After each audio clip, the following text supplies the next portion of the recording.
Patay na ang pinakamataas na pinuno ng Iran. Wasak ang kanilang hukbong dagat habang nagdiriwang ang maraming Iranians sa lansangan. Ang US at Israel ay sa wakas naglunsad ng isang pag-atake upang tuluyang wakasan ang rehimen ng Iran.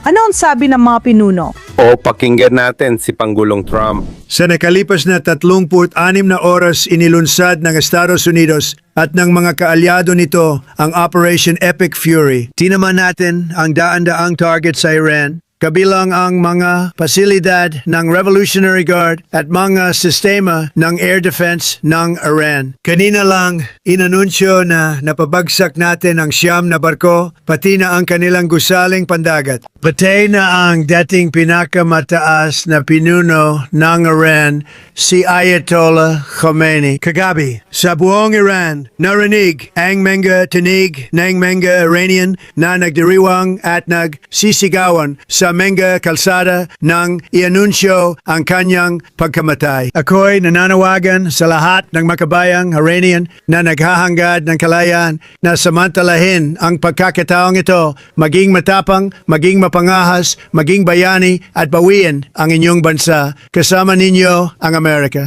Nanggako ako sa inyo at tinupad ko ang panggakong iyon. Nasa inyo na ang desisyon pero tutulong pa rin kami. May mga isolationist na tumututol sa digmaan at operasyong ito mula kanan at kaliwa na tinatawag itong imperialismo. Narito ako kasama ang aking kahangahangang panel para talakayin ang lahat ng ito. Ngayong linggo, lahat tayo ay remote dahil sa digmaan. Si Emily Schrader ay aktivista at mamamahayag ng karapatang pantao habang si Shoshana Kishasco ay nagtatag ng Rahmat Nashim para sa mga babaeng Orthodox. Dahil sa hiling ng nakararami, narito si Matthew Muriel, Direktor ng Community Engagement sa Jimena, aktivista, content creator at taga-LA. Matthew, sa iyo ko gusto magsimula. Isa kang Iranian-American na aktivista at may mga tao sa sarili mong bansa na nagsasabing ito ay imperialistang pakikialam at hindi dapat pinakikialaman ng US. Anong masasabi mo sa kanila? Sa tingin ko, una sa lahat, tuwing may tumutukoy sa US at Israel bilang mga imperialistang puwersya at ang rehimeng sumasakop sa Iran bilang inosente at hindi imperialistang puwersya, malinaw na wala silang alam sa kanilang sinasabi. Dahil masasabi ko, ang rehimeng Islamic Republic ay isa sa pinakamalalaking imperialistang puwersa sa kasalukuyan.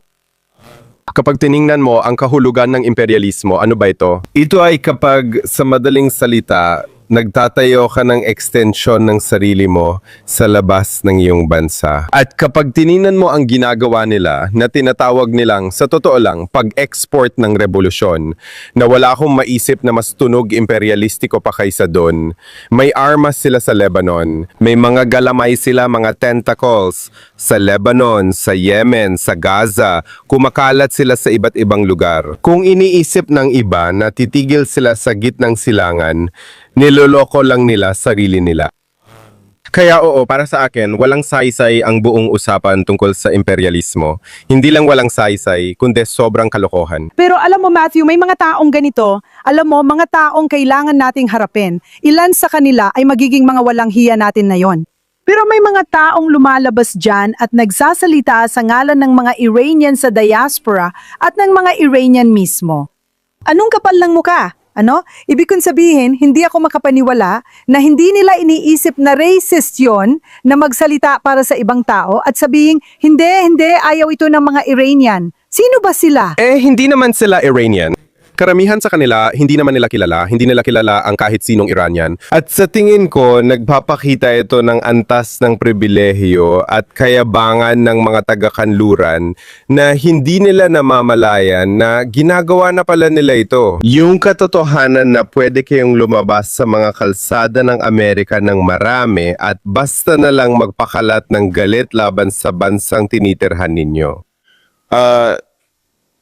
Habang ang mga tao sa loob ng Iran ay literal na nagdurugo at namamatay para lang magawa ang parehong bagay, nagpapakita ito ng pribilehiyo. At ito talaga ay kanluraning eksepsyonalismo. At ang nakakagulat para sa akin ay hindi nila ito nakikita. Sobrang hindi nila namamalayan ito. Di talaga nila namamalayan. At Emily, makakaharap mo ang ilan sa mga taong iyon ngayon sa iyong advokasya.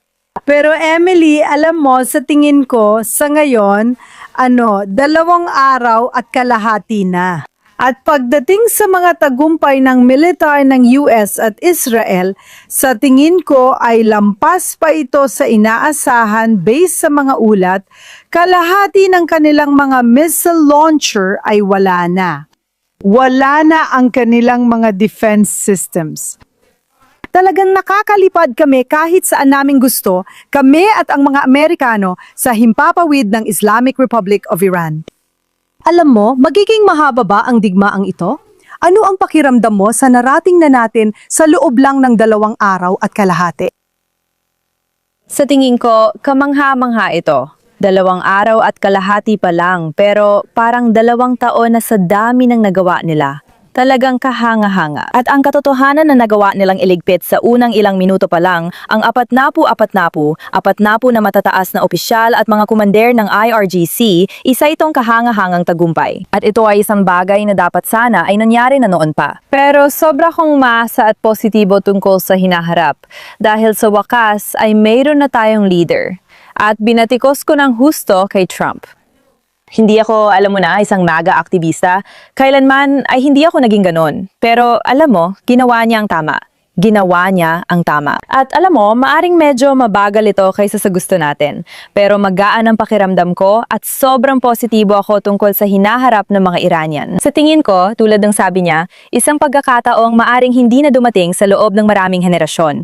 Kaya sobrang positibo ako ngayon. Pero di ko alam kung hanggang kailan. Hindi ito agad mangyayari. Tandaan, di tulad ng Venezuela, di lang diktador ang inaalis natin. Isa lang yon sa mga aspeto. Kailangan nating buwagin ang buong IRGC na mga mangangailangan ng maraming trabaho sa mismong lugar, pero mangangailangan din ito ng malaking tulong mula sa internasyonal na komunidad. Kapag pinag-uusapan natin ang lahat ng bilyon-bilyong dolyar na ninakaw nila at na-launders sa pamamagitan ng mga bansang Europeo at pati na rin sa Canada sa ilang pagkakataon, kailangan nilang harapin ang mga bagay na yon. Kailangan nilang harapin ang mga ito sa legal na paraan at sa lalong madaling panahon. Alam kong parang magkasalumat ang mga yon, pero ito ay isang bagay na kailangan mangyari at napakahalaga para sa kinabukasan ng Iran at mahalaga rin para sa mga karapatan ng mga mamamayang Iranian at kung ano ang nararapat para sa kanila.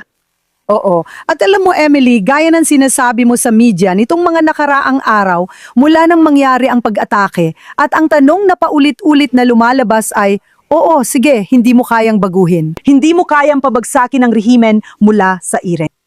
Bakit mo iniisip na walang mas malalang mangyayari? Bakit mo inaakalang hindi ito mauulit gaya ng Iraq at Afghanistan? Palagi kong sinasabi at gusto kong marinig ang sagot mo dahil iba talaga ang mga tao sa Iran, pati ang kanilang sibilisasyon. Sila ay ibang klase ng tao. Mayroong gobyernong naghihintay, mayroong lideratong naghihintay, kahit pansamantalang liderato lang ito. Naghihintay lang ito. Emily, sa totoo lang, sa tingin mo ba may lakas na ngayon ang mga tao sa Iran para kunin ang pamumuno? Pagkatapos natin sabihin natin ang Estados Unidos at Amerika, tapos na. Halos natanggal na rin natin ang banta ng nuclear. Nagawa nating alisin ang enriched uranium. Nagawa nating alisin, sabihin na nating 70% ng mga launchers. Sabihin na nating 100% ng mga launchers. Tama ba? At ang kakayahan sa misil. Ano ang mangyayari pagkatapos, Emily? Sa tingin ko, nagsimula nang lumabas ang mga Iranians sa kalsada, pero hindi natatapos ang trabaho sa pag-target lang sa ballistic missile at nuclear program. Bukod pa dyan, sa tingin ko, kailangan nating makakita ng kahit anong uri ng suporta. Kung ano man ang itsura niyan, hindi pa natin alam. Pero kailangan talaga nating makakita ng kahit anong uri ng suporta, lalo na pagdating sa mga protestang ito. Ibig kong sabihin, tingnan mo ang nagawa nila hanggang ngayon. Tingnan mo kung paano umakto ang rehimen. Kahapon, tinarget ng US Air Force at pati na rin ng Israeli Air Force ang Saralak Base. Isa ito sa mga base na ginagamit para supilin ang mga nagpoprotesta. Kailangang targetin ang mga puwersang ito, hindi lang ang liderato, kundi pati ang mismong puwersa para maprotektahan ang mga nagpoprotesta at mapadali ang pagkuha nila sa mga institusyon at ahensya ng gobyerno at mapaalis ang rehimen. Naniniwala akong kaya nila ito at mas malapit na tayo ngayon. Gusto ko talagang marinig ang opinyon ni Matthew at kung ano ang nasasagap niya mula sa mga Iranian doon. Sa tingin ko, mukhang handa na sila. Nakita natin kung gaano sila kahanda bago pa magkaroon ng dayuhang pakikialam noon katapusan ng Desyembre at simula ng Enero. Hindi ito magiging madali o maayos na daan, pero naniniwala akong nasa harap na natin ito at kaya natin itong makuha. San-ayon ka ba, Mateo? Sa tingin mo ba may gobyernong handa na? Handa na ang mga tao! Isang pangalan lang lagi nilang binabanggit. Ang karamihan ay nananawagan para kay Prinsipe Reza Pahlavi na may nakahandang plano para sa transisyon at handa ng ipatupad. Lahat o tiyak na lahat ng kilala ko, Lahat ng mga Iranian, dito sa Los Angeles, ang napakalaking bahagdan sa loob ng Iran ay tinatawag ang kanyang pangalan at inilagak ang kanilang tiwala sa kanya. At siya ay nagtatagumpay ng buong buo. Kaya sa tingin ko, napakahalaga para sa pandaigdigang komunidad na suportahan siya, na naniniwala akong gagawin nila. Pagdating naman sa aktual na sitwasyon, sa tingin ko, handa na ba ang mga tao na mangguna? Sa palagay ko, sa ngayon, masyado pa silang handang mangguna. Hindi natin dapat kalimutan na nung nagsimula ito, sinabi ni Prinsipe Reza Pahlavi na manatili sa bahay. Hindi rin ako makapaniwala na 2 araw pa lang ang lumipas. Darating ang panahon na kailangan lumabas sa kalsada. Sabi ng mga kakilala ko at ng kakilala nila sa Iran, nasabik ang mga tao na hindi na sila nananatili sa bahay.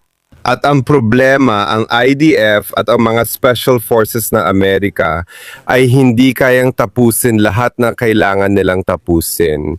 Dahil kung ang mga tao ay nag-aaway-away sa labas, hindi sila makakapasok doon dahil ayaw nilang makasakit. Tama nga naman. Kaya narinig ko na medyo problema nga iyon. Bunmundo ang nagsasalita para sa mga Iranian, gaya ng narinig natin. Ito ang nais nilang iparating.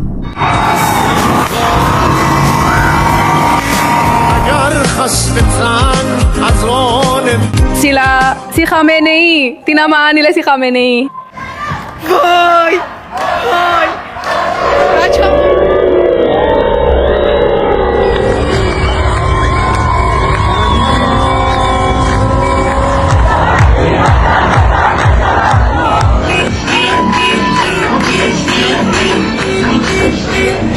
Paalam! Shoshana, alam mo, matagal ka nang maninirahan. Alam kong kamakailan ka lang lumipat, residente ng Beit Shemesh. At kahapon, naranasan ng Israel ang pinakamatinding trahedya ng pagkasawi ng mga sibilyan dahil sa direktang pagtama. Anong nangyayari sa Israel? Ano ang nararamdaman dito? Siguro, ikuwento mo sa amin kung paano ka tumugon. Alam ko na galing ka rin sa pamilya ng mga first responder doon. Kuwentuhan mo kami ng kaunti tungkol sa nangyayari dito. Sa tingin ko, gaya ng sinasabi natin, nitong mga nakaraang linggo, inaasahan na ito ng buong Israel. Inaasahan at hinihiling ng mga Israeli na pumasok at tumulong ang Estados Unidos at Israel sa pagpapalaya ng mga tao sa Iran. Sa palagay ko, karamihan sa mga Israeli ay sobrang saya na sa tulong ng Diyos, malapit nang lumaya ang mga tao sa Iran. Kasabay nito, alam mo, hindi ito mga missile mula sa Gaza na delikado rin. Ang mga missile na ito ay tumatago sa safe room na parang papel. Nakakatakot talaga yon. May matao ako sa bahay ngayon at nung Shabbat, 11 kami. Sa bahay mo. Sa safe room ninyo. Oo, dito nakatira ang mga biyanan ko at marami talagang tao sa bahay. Nakakatakot maging responsabale sa lahat ng taong pumapasok at lumalabas ng safe room. Kahapon, alam mo, naririnig mo ang mga interception, malalakas talaga sila. At kapag narinig mo ito ng sobrang lakas, alam mong malapit lang ito. Sa kasama ang palad, tulad ng sabi mo, kahapon, direktang tinamaan ng Beijing at Sham ang namatay. Umalis sa kasawa ko mula sa aming safe room bago pa man magbigay ng all clear para pumunta sa pinangyarihan at tingnan kung ano ang maaari niyang gawin. At sa kasamaang palad, isa sa mga namatay, isang babae, ay isa ring volunteer ng Hatsala. First responder.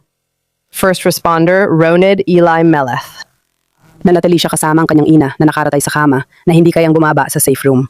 At siya, sa kasamaang palad, pati na rin ang kanyang ina, ay napatay. Single mom siya na may 3 anak, isa ay may espesyal na pangangailangan. Kaya't ito ay mga totoong tao na totoong mga ina, ama at lolo't lola na sa kasamaang palad ay inilibing ngayong araw.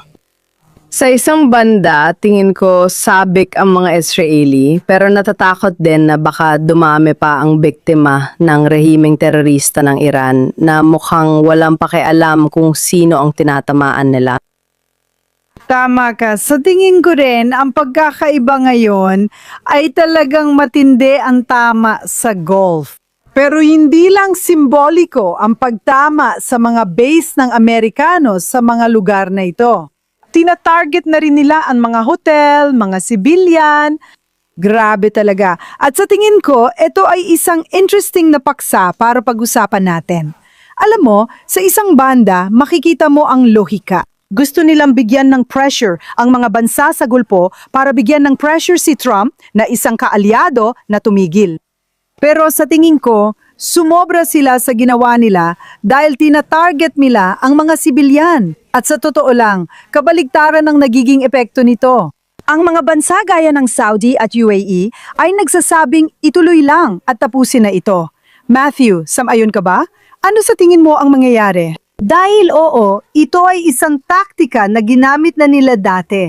Pero nasubrahan ba sila ngayon? Oo, sa tingin ko, hindi naman kailangan ng marami para sa karamihan ng mga bansa na kapaligid dito na magsabi, tapos na kami. Alam mo, matagal na nilang pinipilit ito. Sa tingin ko, naging tinik na ito sa tagiliran ng gitnang silangan. At dahil sa kung ano mga political o ekonomikong dahilan, parang lahat ay napilitang sumunod. Pero sa tingin ko, habang mas bumabagsak ang rehimen, mas marami sa mga ito, gaya na nakikita natin, mas marami sa ibang mga gobyerno ang magsasabi na, alam mo, bahala na, pasukin na, alisin na sila. At sa tingin ko rin, based sa pagkakaintindi ko, ayaw din ng ilan sa mga bansang ito na maging malaya at masagana ang Iran dahil magiging kompetisyon nila yon. Tama, tulad ng Saudi. Oo, alam mo, ang nakikita natin ngayon ay parang, alam mo yon, walang pakialam, alisin sila, ayusin na lang mamaya kahit ano pa yan. Tinik sila sa tagiliran natin, palaging ganon. Sa tingin ko, isa sa mga bagay na nakita natin, yung paraan ng mga sangkot sa isyong ito at sa paksang ito tungkol sa Islamic Republic ay parang isang abusadong relasyon. Parang maraming tao sa international community, maraming bansa, parang nasanay na sa Islamic regime sa Iran at sa mga kasamaan na pinapalaganap nila sa buong mundo. Inisip nila na ito ay maaring mapigilan. Na kung gagalaw tayo sa ganitong paraan o sa ibang paraan o kung sasabihin natin ito o gagawin natin ito o magbibibay tayo sa isyong ito na sa isang paraan ay gagantimpalaan tayo. Sa 47 taon, nakita natin bilang pandaigdigang komunidad na hindi ganoon ang kaso. Parang sinumang nang aabuso sa tahanan. Hindi sila magbabago based sa ginagawa mo dahil ang problema ay hindi ang pandaigdigang komunidad. Ang problema ay ang nangaabuso. Eksakto, ang nangaabuso sa kasong ito ay ang Islamikong rehimen sa Iran. Hindi nila babaguhin ang sarili nila. Tulad ng zebra, hindi nagbabago ang guhit. Ganito na talaga sila at dito sila nabuo. Kaya kahit anong gawin ng ilang Arabong estado para pigilan ang banta na yon, sa huli ay babalik at babalik pa rin yon sa kanila, katulad ng nangyayari sa iba. Kung titignan natin ang pandigdigang tunggalian, Sunni at Shia, iyon ang layunin ng rehimeng Islamiko mula pa noong simula. Ginamit lang nila ang Israel at ang kanluran bilang panlito para maipakita ang sarili nila bilang mga lider ng Muslim sa buong mundo. Siguro, gusto nilang ipakita na sila ang tagapagpalaya ng Jerusalem at Al-Aqsa Mosque, kasama lahat ng sinasabi nila tungkol sa kanilang senaryo ng katapusan ng mundo. Pero ang totoo sa sitwasyon ay sila ang nagpapalaganap ng terorismo sa buong mundo, lalo na sa gitnang silangan. Lubusan nilang ginulo at sinakop ang mga lugar sa iba't ibang bansang Arab-Muslim. At sa tingin ko, panahon na. Sa tingin ko, sapat na yon. Sa isang banda, nakahinga ako nang makita ko ang reaksyon ng Saudi at UAE.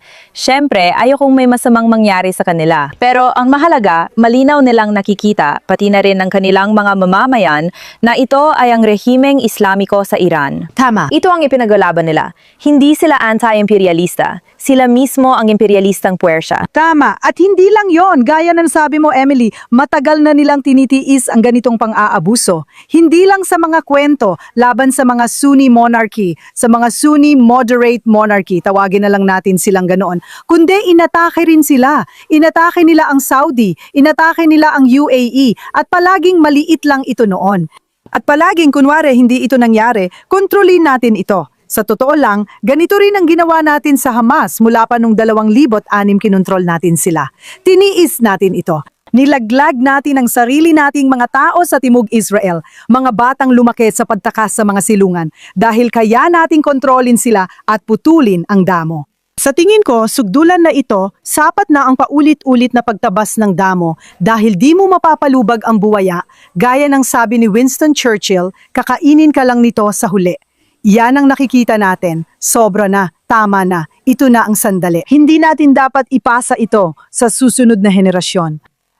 Matagal na naming nararamdaman ito at sa palagay ko, gaya ng sabi ninyo, ganito na rin ang nararamdaman ng lahat at sumasama na sila. Gusto ko lang magdagdag ng isang bagay na sa tingin ko ay mahalagang banggitin para balikan ang sinabi mo tungkol sa isa pang Iraq. Kapag tinitingnan natin ang Iraq o ibang pagtatangka ng pagpapalit ng rehimen, ito ay mga maksimalistang paraan ng pagpapalit ng rehimen. Pinag-uusapan natin ang tungkol sa pagbuo ng isang bagay mula sa wala. Hindi ganoon ang sitwasyon sa Iran. Tulad ng nabanggit ni Matthew, alam mo, meron tayong isang tao na gusto ng mga Iranian, hindi ng ibang tao, kundi ng mga Iranian mismo bilang pansamantalang leader. Kaya napakalaki ng pagkakaiba ng aktual na realidad kumpara sa kahit anong nakita natin sa Iraq, Afghanistan o ibang bansa. Kaya para sa mga taong binabaluktot yon, sa tingin ko ay lubang nakakasama at nakakainsulto. Lalo na sa mga Iranian na malinaw na ipinahayag ang kanilang mga hinihingi, inaasahan at nais mula sa internasyonal na komunidad. Ayaw nila ng tagapagligtas na magtatag ng puppet government para sa kanila. Hindi nga yon pinag-uusapan, kabaligtaran pa nga. Tungkol ito sa pagbabalik ng soberanya sa isang tunay na dakilang bansa. At nakakalungkot talagang nangyari sa Iran, pero sana ay nasa tamang landas na tayo papunta sa isang bagong panahon. Pero ang mga pagsisikap ng rehimeng Islamiko ay patuloy na iniluluwas at nagbabanta sa labas ng Iran. Hindi nga ganun ang sitwasyon na nakita natin kahit nung 2003 sa Iraq. Hindi sila naging banta sa buong rehiyon at sa buong mundo tulad ng nakikita natin ngayon sa Iran. Madalas itanong ang mga panganib ng pagpapalit ng rehimen. Pero mas mahalaga tanungin kung ano ang panganib ng hindi pagpapalit ng rehimen. Tama. Napakamahal ng labang ito para panatilihin at subukang tigilan. Tama na. Tama nang tapusin ito. Sabi mo, kahit saan na sila, pati sa Europa, araw-araw may bagong kwento tungkol sa so-called non-profit na organisasyong pinundohan ng Islamic Republic. Alam na rin natin na nasa South America sila. Mahalaga ang kapayapaan sa Venezuela, pero para sa akin, pareho silang mahalaga. Sina Bibi at Trump ay halos nagsabi na mga kaibigan, ginagawa namin ito para sa inyo, at pagkatapos ay nasa inyo na. Panuurin ninyo ito. Huwag sayangin ang pagkakataon na bihira lang mangyari sa isang henerasyon. Huwag kayong manatiling walang ginagawa dahil malapit na ang oras ninyo. Ang oras na kailangan ninyong lumabas sa mga kalsada ng sama-sama. Lumabas sa mga kalsada para tapusin ang gawain, papagsakin ang rehimeng nagpapahirap sa inyong buhay. Dumating na ang tulong na ito. Dumating na ang tulong. At pagkatapos ay makikita natin ang tinatawag na bleeding hearts sa buong mundo. Ano tayo? Aba, gaano ka ba katangga? Gusto ko sagutin yan, pero gusto ko ring banggitin na nangyari ito dahil lang Hudyo tayo. Nangyari ito sa Parshat Zachor. Sa Parshat Zachor, binabasa natin na alalahanin ang ginawa ni Amalek noong palabas kayo ng Ehipto. Inatake nila ang pinakamahina at hindi kayo pinadaan sa inyong lupang tinubuan.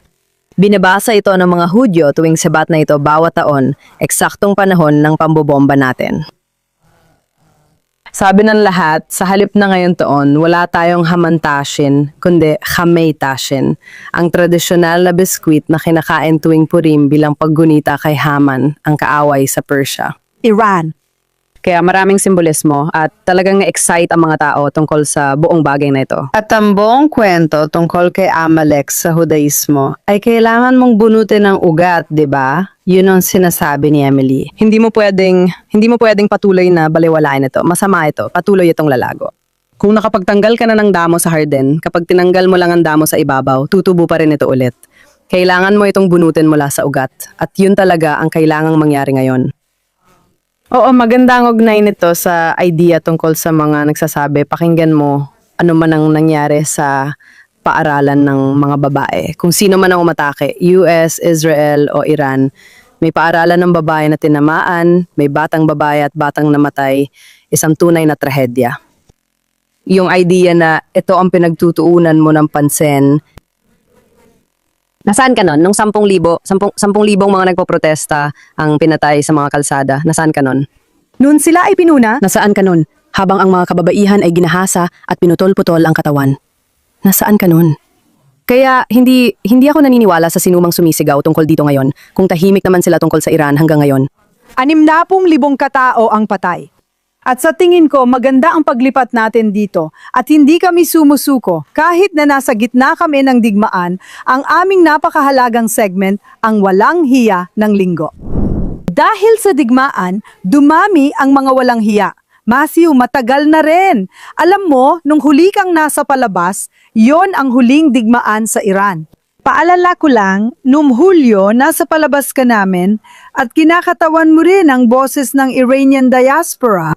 At isang bagay na masasabi ko tungkol sa sinabi ni na Emily, Shoshana at Matthew, na ang mga tao, alam mo, ang Iranian diaspora ay napaka-maimpluwensya. Malakas sila. Malalakas silang tao na nagtagumpay. At alam mo, tulad ng muling pagtatatatag ng Israel bilang ating soberanong bansa sa tulong ng Jewish diaspora. Ayokong makalimutan ng mga tao na ang Iranian diaspora ay magiging napaka-aktibo sa pagtulong sa pagbawi ng bansa ng mga Iranian. Talagang naniniwala ako doon. Sa tingin ko, yun din ang pagkakaiba rito. Matthew, sino ang walang hiya mo ngayong linggo? Alam mo, nahihirapan ako ngayon kasi pinapatay na ng IDF at US Special Forces lahat ng mga walang hiya na sana pipiliin ko ngayong linggo. Kaya isa na lang ang babanggitin ko. At sa tingin ko, kukunin ko na ang karangalan na banggitin siya marahil sa huling pagkakataon dito sa palabas na ito. At yon ay si Ali Khamenei. Siya ang aking walang hiya ng linggo o tinatawag ding daga. Wala na siya. At siya ang dahilan ng matinding pagdurusa ng milyon-milyong tao, mga Iranian at mga tao sa labas ng Iran na kinailangan tiisin ang galit ng rehimeng ito. Lahat ng ito ay sa ilalim ng kanyang pamumuno. Kaya sa huling pagkakataon, walang hiya ng linggo, Khamenei. Khamenei.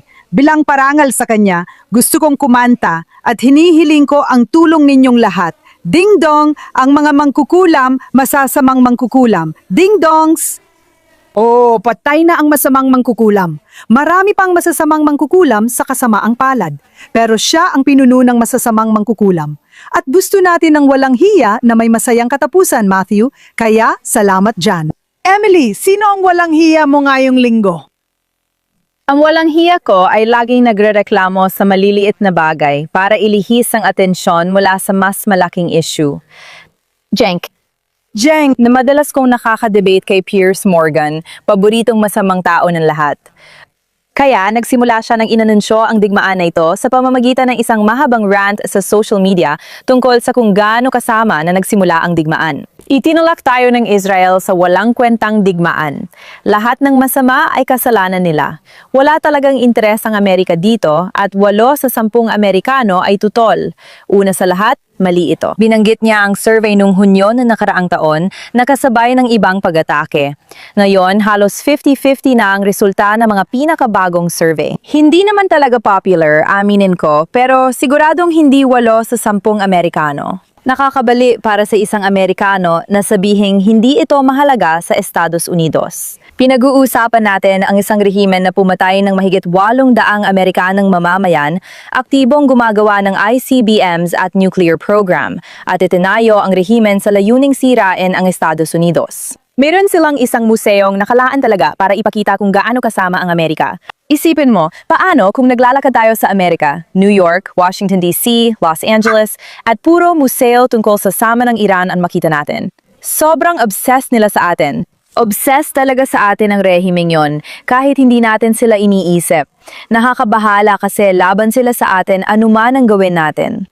Parang abusadong relasyon ito. Kahit anong bait o pakikipag-usap natin, walang epekto dahil ideolohiya na nila yon. Ito ang hindi niya nakikita. Sa palagay ko, sinasadya nilang baluktutin ang katotohanan. Kailangan ko lang idagdag ito. Hindi ko sana ito pag-uusapan, pero maganda ang reaksyon niya sa pagpas lang kay Khamenei dahil sinabi niyang pinuna na niya si Ali Khamenei, pinakamataas na pinuno ng Iran ng 1,000 beses. Inapi niya sariling tao at hinadlangan ng demokrasya, pero hindi maikakaila. Namatay siyang matatag sa sarili niyang mga paa. Sa halip na lumuhod sa Israel, nagpakita siya ng tapang, hindi siya yumuko. Ito ay literal na pagtatago na parang daga. Parang daga. Exacto, exacto. Musha Ali. Tama yan. Pero ang pinakamaganda doon, Emily, ay may nagtanong kay Grok kung ilang beses nang binatikos ni Cenk Uygur si Khomeini. At ang sagot ay wala. Wala talaga. Zero!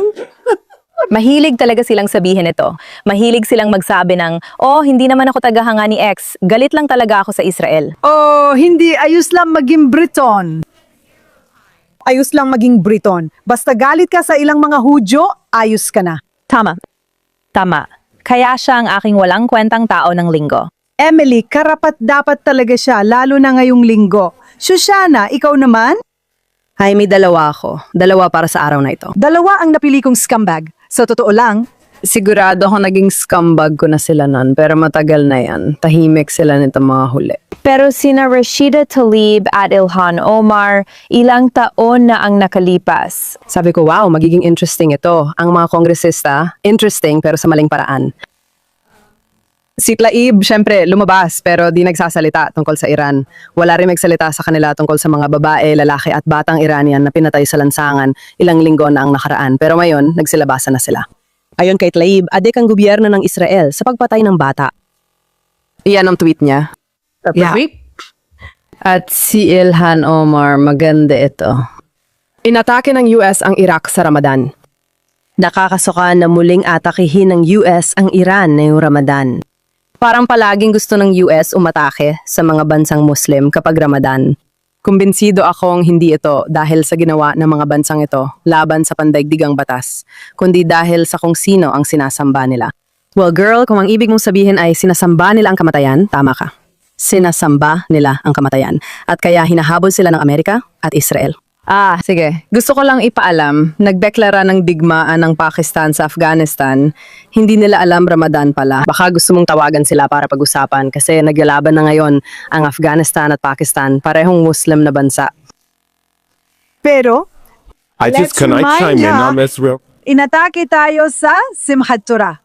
Maaring hindi ito tungkol sa relihiyon, kundi sa isang nakakalason na ideolohiya. Walang nagsasalita kung gaano ka-insensitive na may massacre sa mga Hudyo sa araw na itinuturing pinakamasaya sa kanilang kalendaryong panrelihiyon. Kaya ang mga mapagkunwaring ito ang pinakamasahol na tao. Pasensya na, Matthew. Anong sinasabi mo? Ang gusto ko dito ay ang daming Iranian na nag-reply sa tweet na yon, pati ako, na nagsasabing wala kaming pakialam, hindi namin pinapatupad at hindi kami nagraramadan. Sa katunayan, merong video ng isang binatang lalaki na inaresto, sinipa at sinabunutan ng mga security forces dahil kumakain siya ng sandwich sa publiko noong Ramadan. Hindi sinusunod ito ng mga tao sa Iran. Hindi sila sumusunod. Wala silang pakialam. Gusto nila ng kalayaan. Iyon ang kabalintunaan nito. Ulit na May sumasapaw na naman sa atin. Tama. Iyan ang totoong rasismo. Sige, ang mga walang hiya ko ngayong linggo ay sina Emmanuel Macron at Keir Starmer. Mamawalang hiya dahil sa kanilang duwag na ugali. Sa totoo lang, una sa lahat, si Macron, sa typical na estilo ng mga Pranses, sumuko na bago pa man magsimula ang lahat. Diyos ko. Hindi mo ito kayang imbentuhin. At ang pinakamaganda, may nag-post sa Twitter ng lumang quote ni General Schwarzkopf, isa sa mga paborito kong general sa digmaan sa Iraq. Ang pagpunta sa digmaan ng wala ang mga Pranses ay parang panganggaso ng walang akordyon. Sino ang may pakialam? Sana nagkamali yon. At si Keir Starmer, hindi ko alam kung dapat ko siyang ituring na masama o kaawaan dahil napakaduwag niya, grabe. Napakaduwag talaga. Lumabas siya at sinabi, wala kaming kinalaman dyan. Ayaw naming makisali. Masama silang rehimen. Tingin namin mamamatay tao sila, pero ayaw naming makisali. Pero ngayon, kahapon, kailangan na niyang makialam doon dahil inatake nila ang mga base militar ng UK sa Cyprus. Ngayon, kasali na siya kahit ayaw niya. Sabi niya, depensa raw, hindi pag-atake. Ginawa mo ng sining ang pagiging fence-sitter, nakakaawa ka. Si Macron ay duwag, ikaw ay nakakaawa, at silang dalawa ang wisit ko ngayong linggo. Sige, ngayon, gamit ang mga bayani, banlawan naman natin ang ating mga sarili. Emily, simulan natin sa'yo. Sino ang bayani mo ngayong linggo? Ang bayani ko ngayong linggo ay ang Israeli Air Force. Talagang kahanga-hanga ang ginawa nila mula noong Sabado nang ilunsad nila ang walang kapagurang operasyon. Marami na silang nagawang pag-atake sa mga target ng rehimen. Ayon sa estadistika, gumamit sila ng 200 eroplano sa mga unang pag-atake pa lang. Tin-target nila ang mahigit 500 target. Nagbagsak sila ng mahigit 1,000 at 200 kilo ng pampasabog sa mga target na ito. Ibig kong sabihin, napakalaki talagang lakas militar ang pinag-uusapan. Sa tingin ko, ang na-appreciate ko ay hindi lang ito basta targeted na asasinasyon. Tinututuhan din ito ang mga sangay ng panunupil. At hindi lang panunupil laban sa mga iniluluwas nila sa buong mundo, gaya ng napag-usapan natin, kundi pati na rin ang panunupil sa loob ng kanilang bansa. Ang mga base na yon ay ginagamit ng mga puwersa ng panunupil sa mga kaguluhan na siyang nagpapaputok, na siyang brutal na pumapatay sa mga Iranian sa kalsada. Napakasimboliko nito. Nakita rin natin kahapon na inatake nila ang ilan sa mga state broadcaster. Mahalaga ring tandaan na kapag pinag-uusapan natin ang mga state broadcaster, hindi ito katulad ng media na iniisip natin sa kanduran. Ito ay galamay ng rehimen na nagsisilbing tagapagsalita ng mga mula mismo. Sige, nagpalabas sila ng mga sapiritang pagamen. Gumawa sila ng mga kwentong ganap na imbento sa maraming pagkakataon para itulak ang ideolohiya ng rehimen. At iyon ang kanilang pinaninindigan. Lehitimo na naging target din sila at sa tingin ko, maganda ito. Mabuti na seryoso nating tinatrato ang isyung ito bilang buo, hindi lang ang mga individual. At ang Israeli Air Force, hindi sapat ang mga salita para purihin kayo para sa inyong tapang, katapangan at sa panprotekta ninyo sa bansang ito at sa totoo lang, sa buong gitnang silangan. Lubos ang pasasalamat ko sa aking mga bayani ngayong linggo, ang Israeli Air Force. Sila ay kamangha-mangha at ang ibig kong sabihin kung nakita mo ang ilan sa mga video ng mga ginagawa nila, itong mga tao na ito. Pinakamaganda rito, 12-12 ng babaeng piloto ang tumutulong palayain ang kababaihan ng Iran. Napakaganda ng simbolismo nito. Salamat, Emily. Ang ating mga piloto ang pinakamagaling. Matthew, sinong bayani mo ngayong linggo? Ang bayani ko ngayong linggo ay hindi lang isang tao, kundi ang mga tao ng Iran na 47 taon nang walang pagod na lumalaban. Sa antas na hindi ko nga alam kung paano ko sasabihin, parang hindi talaga sila sumuko, hindi sila kailanman sumuko, lagi nilang pinanghawakan ang pag-asa.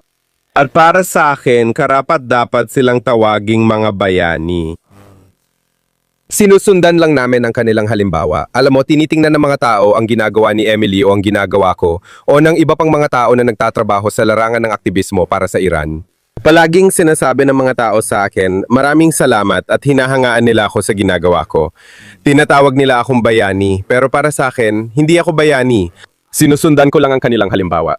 Ano man ang gusto nila, yun ang sinusunod ko. Ginagawa ko lang ang sarili kong daluyan ng mensahe nila.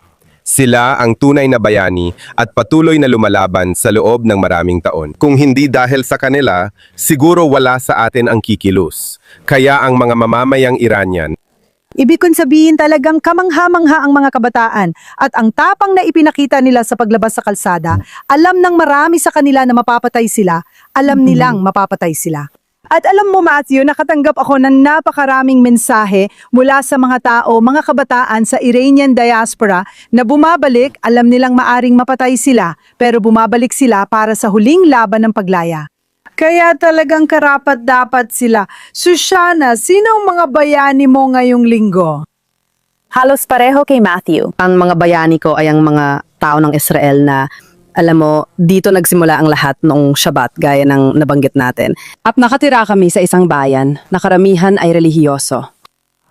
Pero simula nang ginising kami, bandang alas 7 o alas 8 ng umaga, ng alerto na tumunog sa lahat ng telepono ng mga tao, talagang nakakagulat. Simula noon, pati WhatsApp group, kailangan naka-on ang telepono mo, kaya makikita mo sa bayan ang mga iyon. Pupunta ako sa base na ito. Sino man ang nangailangan ng sakay?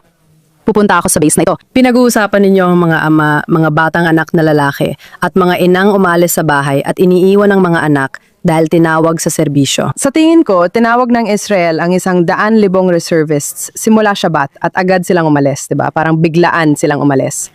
Kaya nakakatuwa para sa akin marinig ang mga Amerikano na nagrereklamo. At hindi lang Amerikano, kundi yung mga maingay at nakakainis. Samantalang ang Israeli ay parang, alis na kami, pupunta kami, gagawin namin ito, mahalaga ito. At ang mga tagapagligtas tulad ng asawa ko, tumutugon sa tawag kahit delikado at may putukan para tumulong sa mga tao sa Tel Aviv, saan mga may bumagsak, sinusubukan nilang magligtas ng buhay. At sa tingin ko, nakakalimutan ng mga tao na ang mga ordinaryong tao dito ay mga karaniwang ama, ina, kapatid. Ang anak kong babae ay nasa army. Alam mo yon? Gusto ko ring idagdag na kahit yung hindi lumalaban, maituturing ding bayani. Alam mo ba, lahat ng kakilala ko sa Israel ay nagsasabing, magpapalipas ako ng weekend sa silungan kasamang mga anak ko, basta't malaya ang Iran. At para sa akin, talagang hindi ko nga alam kung ano ang tamang salita. Sinasabi ng mga tao na lampas pa ito. Sinasabi nilang laganap ito kahit saan. At kailangan kong isipin yon habang yung mga pribilehiyadong tanga mula sa kanluran ay nagsasabing hindi.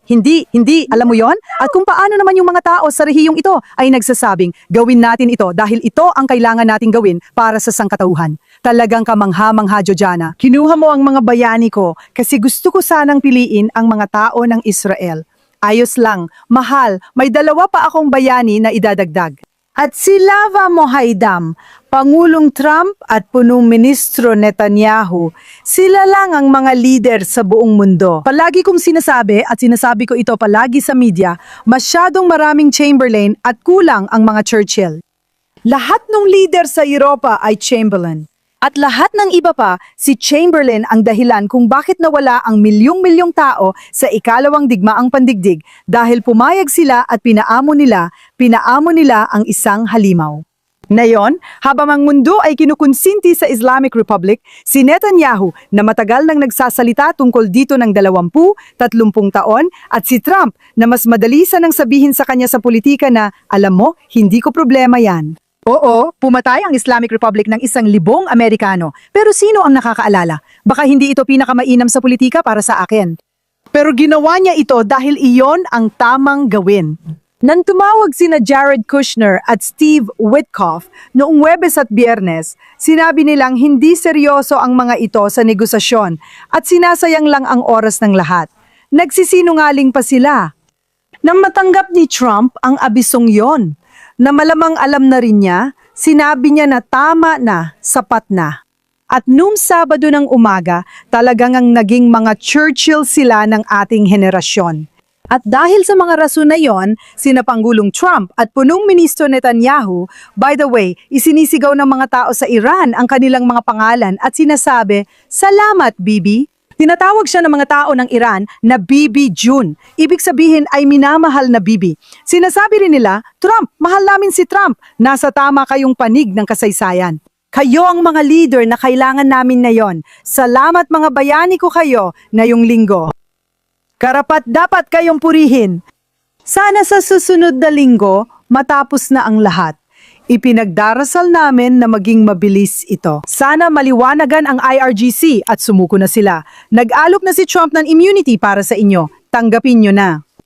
Huwag kayong lumubog kasama ng barko. Tanggapin na lang at palayain ang mabubuting tao ng Iran. Sana, pag nakita tayo sa susunod na linggo, totoo na yon. Salamat Matthew Nuriel sa pagsama. Ipagpatuloy ang mahusay mong trabaho. Salamat din kina Emily at Shoshana. Hanggang sa susunod na linggo.